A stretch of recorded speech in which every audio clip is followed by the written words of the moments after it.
안녕하세요. 자, 오늘은 여러분들 한국사 26번째 강의입니다. 오늘 강의할 내용은 일본의 침략 확대와 국권 수호 운동, 바로 일본의 국권 침탈의 과정에 대해서 이야기를 해보기로 하죠. 여러분들 좌측 하단 부분에 있는 이 그림이 대한제국 황실의 문장인 오약꽃입니다.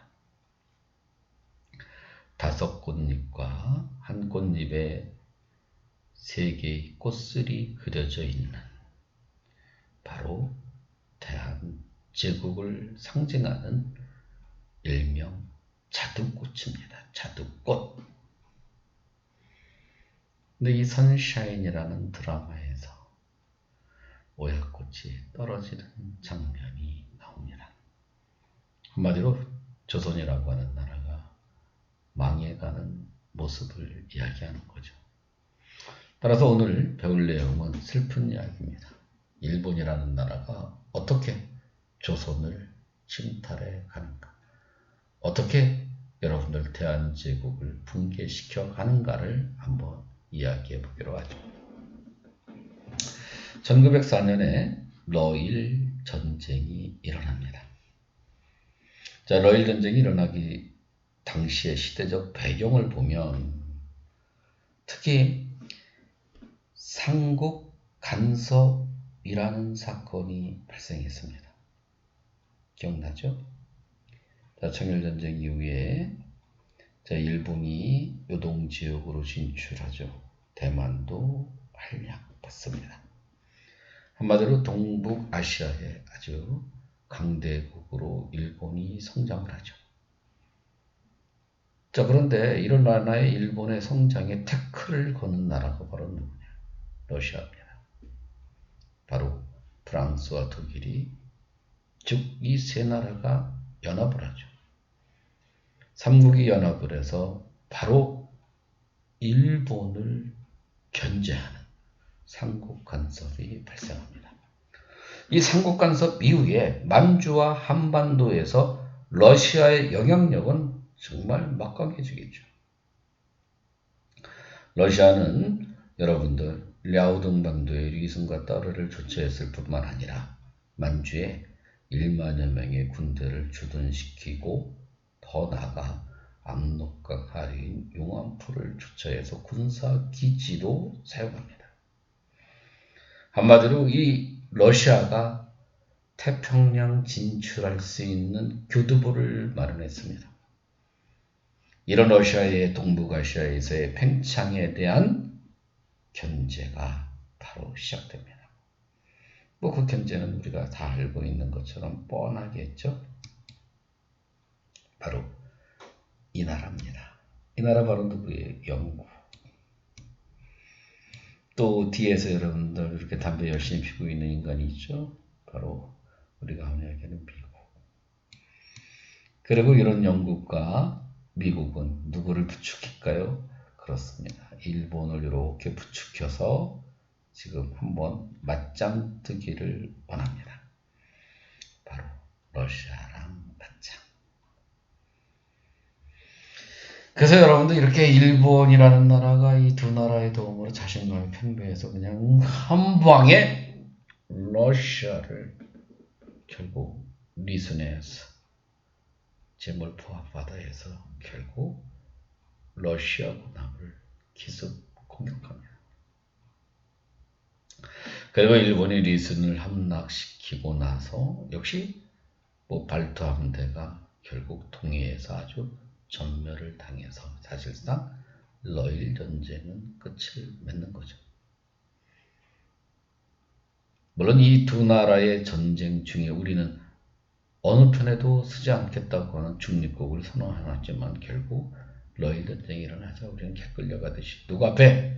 일본 앞에 서게 된 겁니다. 그리고 한일의정서를 체결한 거예요. 이 한일의정서라고 하는 게 뭐냐? 자, 여러분들 가지고 있는 교과서 132쪽 자, 하단 부분 여러분들 한일의정서에 자, 사료가 있습니다. 여러분들 우리 이 사료를 이렇게 보면서 설명을 들어주시면 훨씬 이해가 빨라요. 여러분들 한일 정서의 내용은 러일 전쟁 중입니다. 지금 전쟁을 하는 거예요. 그러니까 일본이 자기들이 필요한 지역, 필요한 영토를 우리한테 사용할 수 있도록 요구하는 조약이 한일 정서입니다.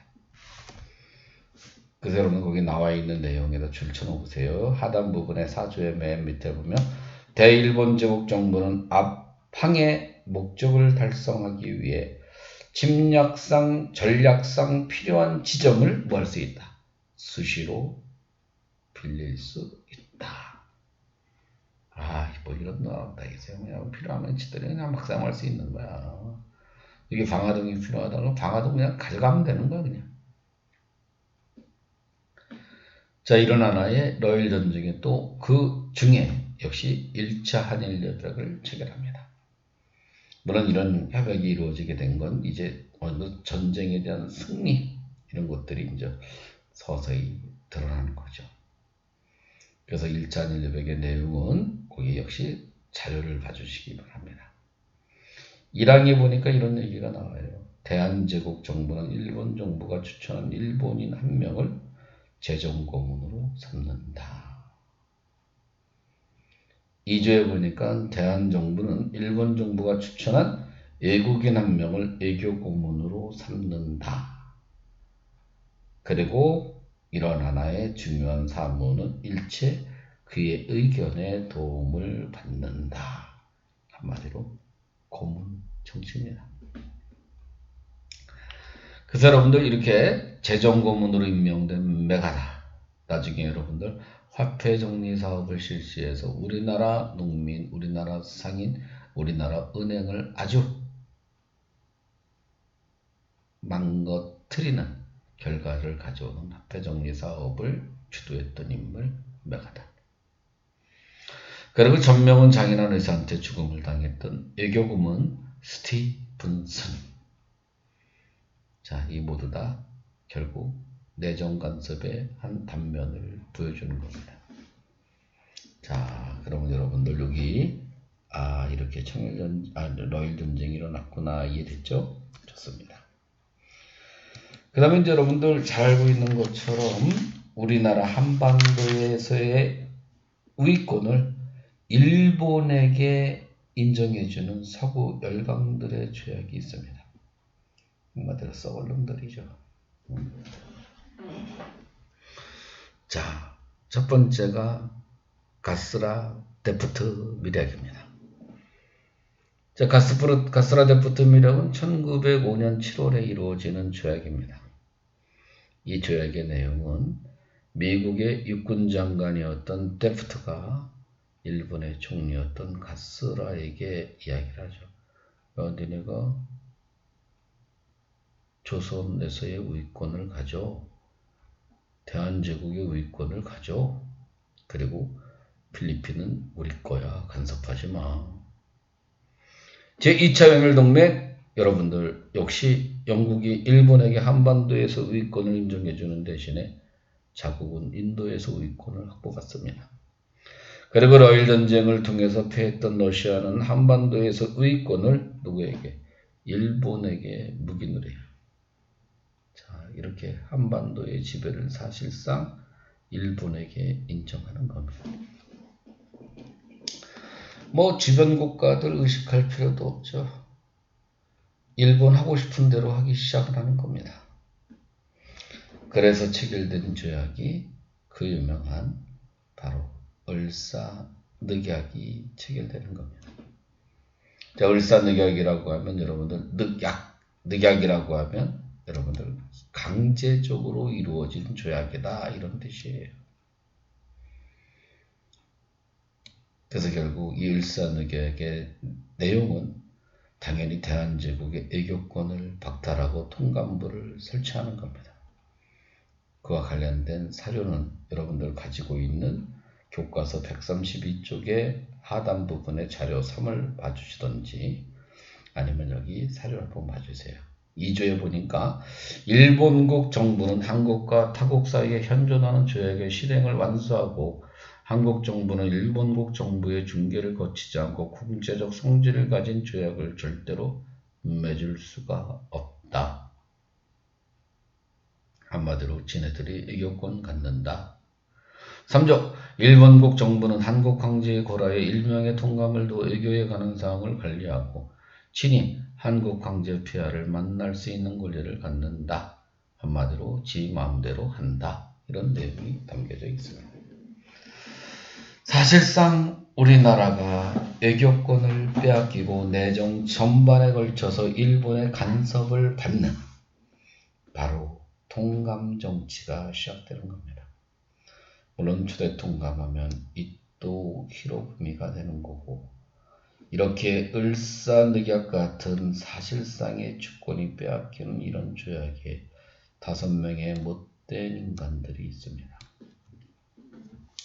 우리는 이들을 을사오적이라고 이야기를 하죠. 학부 대신 이완용, 외부 대신 박재순, 상공 대신 권중현, 내부 대신 이지용, 군부 대신 이군택을 이야기하는 겁니다.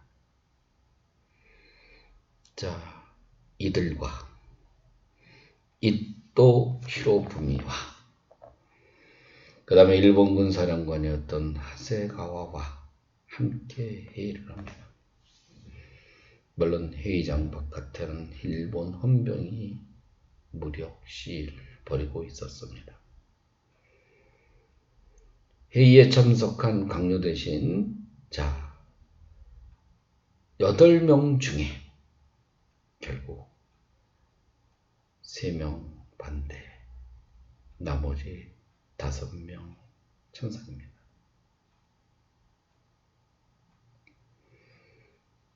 그리고 결국 강제로 결국 의결을 해서 통과를 시킨 이 협약안은 외부 대신 박재순과 일본 공사 하야시가 체결 조인하고 18일에 발표하는 겁니다. 한마디로 사실상의 주권을 빼앗기는 거죠. 그래서 우리는 이 을사늑약은 부당한 것이다. 그 근거로 여러 가지를 이야기하지만 일단 이 조약에 제목이 없어요. 여기 제목이 있어요. 제목이 안 써져 있어요. 지금 이렇게. 두 번째는 바로 이 박재순의 날인입니다. 누구의 위임장이 없이 고종의 위임장 없이 날인을 했어요. 세 번째는 여러분들 여기 이렇게 보면 공식 문서니까 뭐가 지켜야 돼? 우리나라의 어세가 지켜야 되죠. 자, 여러분들 고종의 비준도 없었고, 그 다음에 직인도 없어, 직인도. 서명과 도장이 없어요. 그렇기 때문에 우리는 이 을사조약은 부당한 것이다. 이렇게 이야기를 하는 겁니다.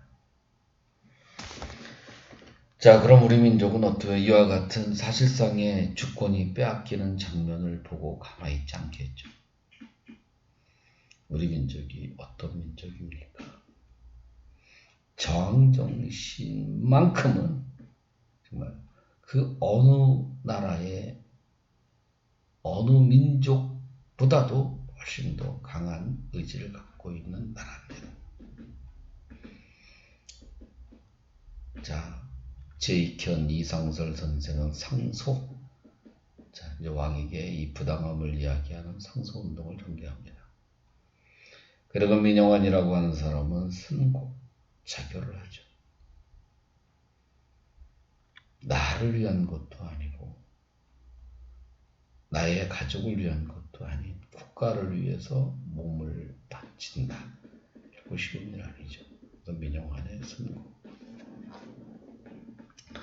그리고 생업에서 장사해야 되는 사람이 장사를 포기하는 절시운동.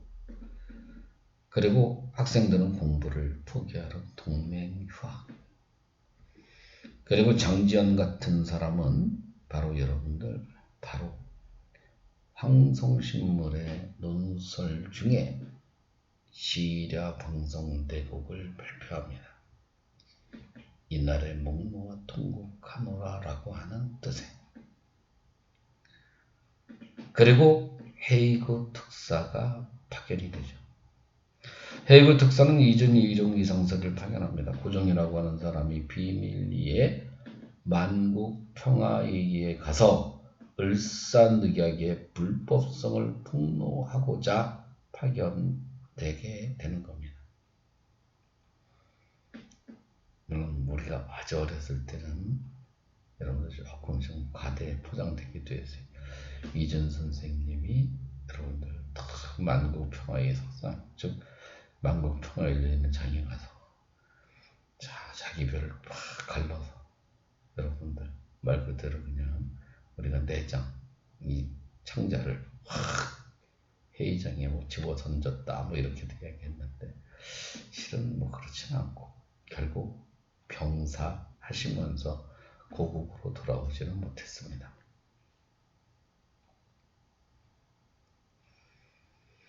자, 이와 같은 그런 하나의 헤이그 특사. 그 다음에 을사오적 암살단을 조직합니다. 일명 자신애를 만들어서 오교 나철이 그리고 대종교 회원들이 결국 활동을 하게 되죠.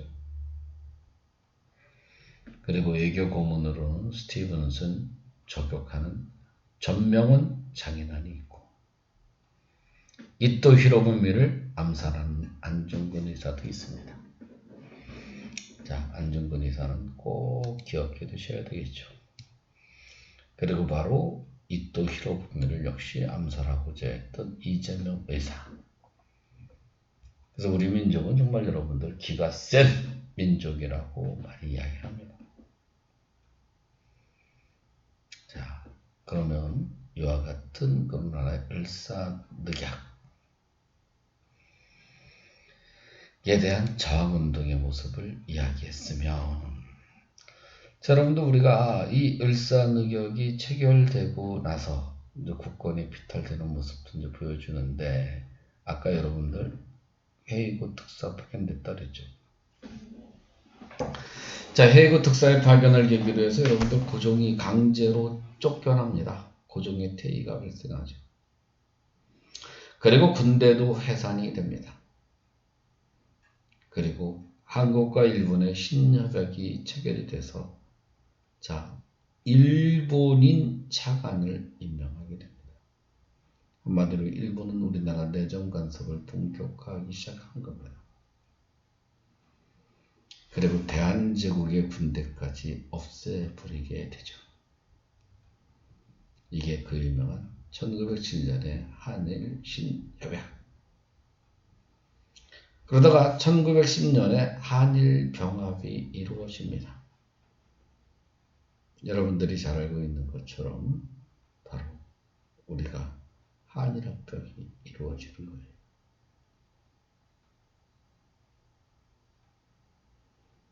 자, 그러면 거기 나와 있는 내용. 그 밑에 보니까 여러분들 한일신협약에는 장관 밑에 차관을 일본인으로 임명한다. 그 다음에 한일병합조약이 있습니다. 자, 조선국 황제 폐하는 한국 정부에 관한 모든 것들을 누구에게? 일본인 황제에게 넘긴다는 내용이 있습니다. 그래서 여러분들 경복궁 안에 드디어 이렇게 일장기가 여러분들 만들어지기 시작하는 겁니다. 일장기입니다. 자, 여기까지가 여러분들 대한제국의 결국 붕괴 과정을 이야기를 했어요. 다시 한번 이야기를 하면 한일 정서는 자, 일본이 필요로 생각하는 지점, 이 지역에 대한 조차권을 할량받은 거고 1차 한일협약은 재정고문, 외교고문이 파견될 수 있는 계기가 된 거고 을사늑약은 대한제국 외교권이 박탈당하는 거고 그 다음에 한일신협약은 행정각부에 일본인 차관이 파견되어 일본이 대한제국의 행정권을 장악함. 그 다음에 여러분들 1910년에 한일병합조약은 일본이 대한제국의 국권을 강탈한다 이렇게 이야기를 할 수 있는 겁니다. 자, 그러면 여러분들 우리가 이렇게 이제 대한제국의 붕괴 과정을 한번 되새겨 봤어요. 자, 그럼 여러분들 우리가 이렇게 한 명의 아주 유명한 사람의 국권피탈 과정에 대한 연설한 내용을 한번 시청했으면 합니다. 바로 노무현 대통령의 연설문입니다. 저도 이 의원이 이 강의를 듣게 되었습니다. 그리고 매우 큰 감명을 받았습니다.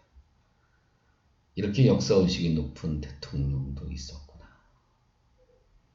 그런 역사적 사실 하나하나를 너무나도 잘 알고 있는 사람이었습니다. 그리고 우리에게 많은 것을 생각하게 하죠. 그리고 왜 우리는 그렇게 일본을 미워할 수밖에 없는가를 알려주기도 합니다. 그리고 또 우리에게 무릎을 가져다 주기도 하죠. 앞으로 우리는 일본과 어떤 관계를 정립시켜야 될까라고 하는 숙제를 남겨주는 아주 명연설입니다. 혹시 반드시 들어야 된다고 말하진 않겠지만 혹시 시간이나 기회가 있으면 여유가 있으면 꼭 한번 들어봐 주시기 바랍니다. 여러분에게 많은 도움이 될 수 있을 겁니다. 자, 이것으로서 여러분들 우리가 26번째 강의를 마치기로 하겠습니다. 대단히 감사합니다.